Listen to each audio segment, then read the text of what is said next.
Apollo ఫిష్తో biryani ఎలా చేసుకోవాలో ఈ వీడియోలో చూద్దాం. దీనికోసం నేను 2 కేజీల బోన్లెస్ అపోలో ఫిష్ తీసుకొచ్చాను. సాల్ట్ వేసి బాగా కడిగి ఒక పెద్ద బౌల్లో వేసుకొని అన్ని మసాలాలు యాడ్ చేసి మ్యారినేట్ చేసుకొని ఒక 10 మినిట్స్ పెట్టాలి. లెమన్ వాటర్ కూడా వేయాలి.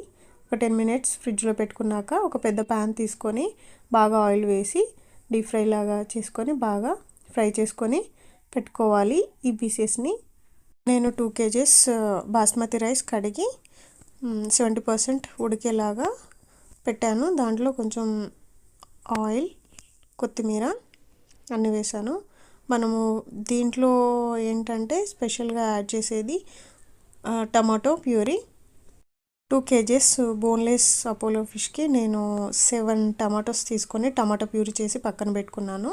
వాటితో పాటు ఆనియన్స్ కూడా ఫ్రై చేసి పెట్టాను. మనం రెగ్యులర్గా చేసుకునే చికెన్ బిర్యానీ లాగే ఒక పెద్ద ప్యాన్ తీసుకొని అన్ని మసాలా ఐటమ్స్ యాడ్ చేశాను. ఉప్పు, కారము అన్నీ సరిగా చూసుకోవాలి.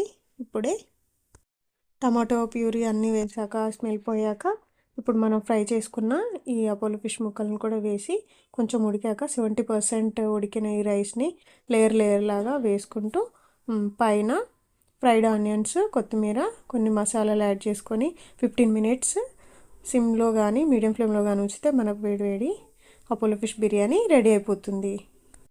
మీరు కూడా ఒకసారి ట్రై చేయండి. టేస్ట్ చాలా బాగుంది.